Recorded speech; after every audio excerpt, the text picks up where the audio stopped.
Do you want to be able to take adventurous trips and do the things you love, all while being able to pay your bills on time? Well, let me tell you how that can happen. I'm going to inform you all of why developing a budget in your early adult years will be beneficial to your future and explain a technique to you that will help you stick with your plan. Budgeting is a tool that needs to be used if you don't want to have your financial shortcomings prevent you from achieving your goals. It is often a hard task but can be done with enough determination. Now, there are many ways that you can budget your money, and some ways work better than others. You just have to find the right way that works for you. To begin, I want to explain to you all what a budget is. A budget is what an individual has to spend. Usually it's the same amount each month. Now, when I was 13, my parents incorporated Dave Ramsey's ideas into their lifestyle. For those of you that don't know who Dave Ramsey is, he is a businessman and a motivational speaker. Every Thursday night, they would have a couple of their friends come over and they would sit in our living room and watch the Dave Ramsey DVDs.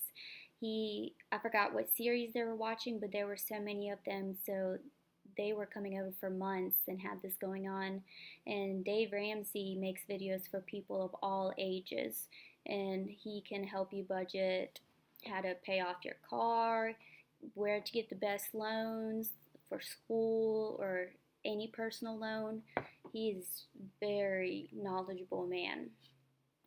Next, I would like to share some ways that you can learn to budget your monthly income.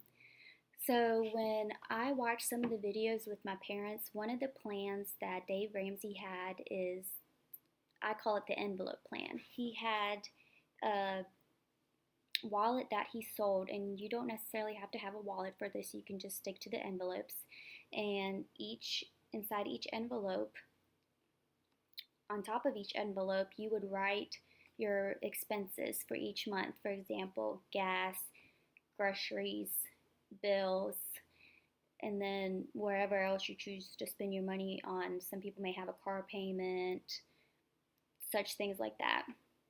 So first, you would create the envelopes and title them for the things that your money goes toward to each month. Put a set amount in each envelope and only spend the amount that you have in the envelope. I would suggest that you have a separate envelope for savings. Try your best to put at least $50 a month in it, because if you save $50 a month, you will have almost $1,000 at the end of the year. And you could use that for a down payment of a car, down payment of a house mortgage. And you need to, if you have the amount set in the envelopes, and say you run out of money in your gas envelope and you decide that you want to go somewhere with your friends, you need to be smart and responsible and be like, oh, I don't have money in my gas envelope, then I shouldn't go. I need to wait until I get paid again and I can put more money in there. Or I need to wait until next month and limit my driving. You shouldn't go to your other envelopes and take money out of there to put it in, because you have a set amount for those specific things. So you should not spend over your limit, because then that will develop bad habits for you and you won't be able to stick to your plan. Last, I want to tell you how you can stick with your budget plan. Stay focused on your goals. Every time you want to take money out of your savings envelope, just think about a specific thing you have your goal set. Do you have your goal set on buying a house one day? Do you have your goal set on buying a new iPhone, a MacBook? Just keep that. Also, this would be smart, is if you have a small picture of something that you're working towards, have it in your car or in the bathroom, that way, or even in your wallet. That way, if you pull your money out, you'll see the picture of a MacBook or something, and you'll be like, I'm saving my money for that. I shouldn't spend any extra money on food this month. My manager, Matt Hood, has told me how he has bought houses and priced the rent higher than it was to make profit. So when he was in college, he was in 20, 21, 22, around there. All those years, he would invest in houses and have mortgage payments, but then he had an apartment of his own, and he rented out all the houses that he had bought. So at an early age, he was able to develop credit that way, and he made a lot of profit by renting the houses more than the mortgage payments for.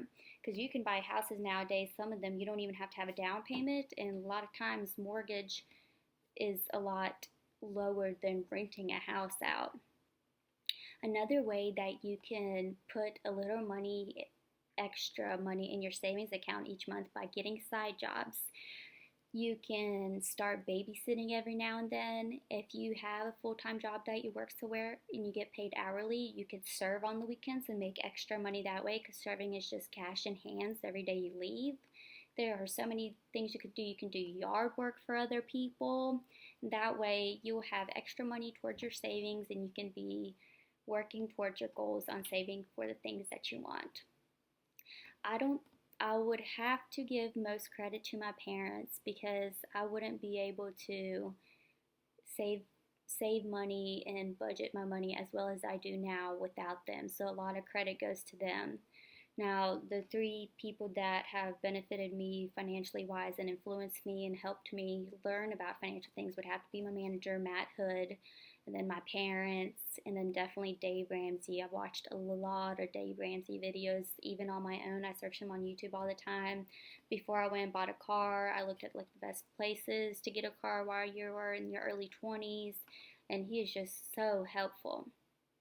I hope that my example will help you budget your money a lot better than you were able to before. Once you develop a routine, you will be aware of your monthly spending and what you have to spend on each category. That way, if people make plans with you, you know if you have the budget to go with them or not. Developing this skill will help you save up for the things that are necessary for your future. That way, when you're getting ready to start a family, you will have that knowledge of saving money and y'all won't have any financial problems. The next time you want to splurge on something financially, just remember of the long-term consequences and effects of it. Like I said before at the beginning, it may seem like a difficult thing to do, and it may be at first, but once you get a hang of it, your life will be a lot less stressful, and you will be able to have the money to do the things that you enjoy the most. And don't forget to check out Dave Ramsey, because he will help you all so much. Thank you.